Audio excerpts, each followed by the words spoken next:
Hi Jim, how are you? Can I get you anything before we start? No? Good. Good to go. Okay.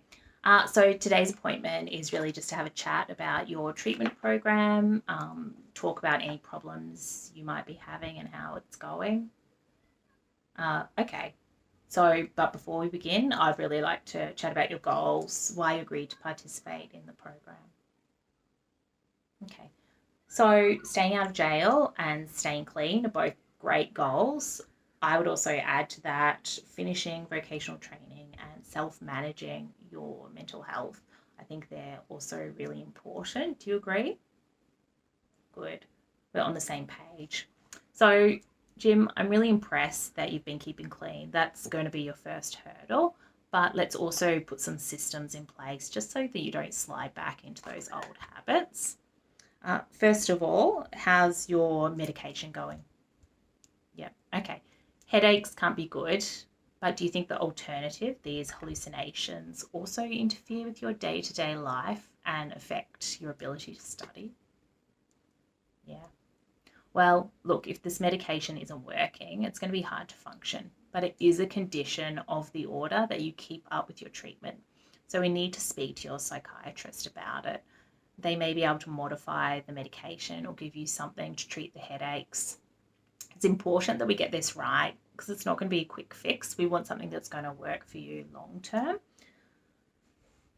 Aside from that, medication isn't the only element of your treatment. It's also these group therapy sessions. So, have you been attending these weekly? Yep. Okay. Well, it's great that you are attending, and I'm glad that you're finding the content helpful.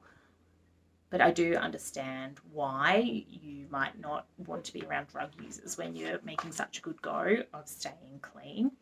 But the sessions, they are quite an important part of your treatment. Do you think outside of these sessions you're going to encounter other situations that are triggering and make you feel anxious and tempted to use again? Yeah, yeah, I think so too. So, do you think that working through these reactions in a controlled environment with a psychologist where you can't just rush off and use, do you think that that might be useful? Okay, good. Well, if you continue leaving, it is going to affect completion of the program. So let's try and make this work for you. First, I would be staying away from the Facebook group. I know it's hard, very tempting. Second, at the next session, why don't we just chat with the group leader and see if when things are getting a bit much, when you're feeling triggered, if you can step outside and have a 10 or 15-minute break. And look, if these things don't work, I think it's really important to talk to the team and just say, I think these sessions, I feel like they're going to trigger a relapse. We may be able to actually delay participation in the therapy until you are in a better headspace. But in order to do that, I am going to have to get your consent to chat to the group about it.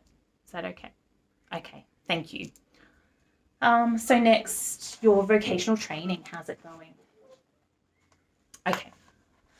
So you have two problems here. We have your transport problem and we have the maths component of the course. Is that right? Yep. So I don't need to tell you that unlicensed driving is an offence and it could jeopardise all this good work that we're doing. But by the same token, arriving at your course stressed out and overwhelmed from getting there is not going to put you in the best frame of mind to study. So can you think of any other ways that you could get there other than public transport? Okay, great. So a taxi and a lift from your brother are both great options. So what I could do, I can chat to the team about perhaps getting you some vouchers, taxi vouchers, that could help when your brother can't drive you. We could also chat to them about possibly moving the course somewhere closer to home if we can find an alternative. In order to do that, though, I will need to talk to them about the unlicensed driving. Again, I'm going to need your consent. Okay, no. look, that's not going to result in any extra charges.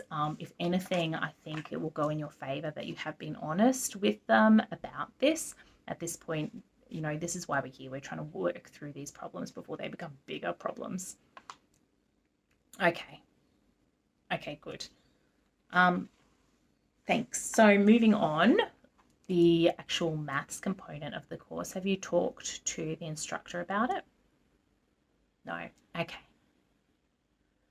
Well, I wouldn't be putting thoughts in their mind. They are professionals. They see people from all walks of life, and they don't want you to fail any more than we do. You know, they're you know, on your side as well.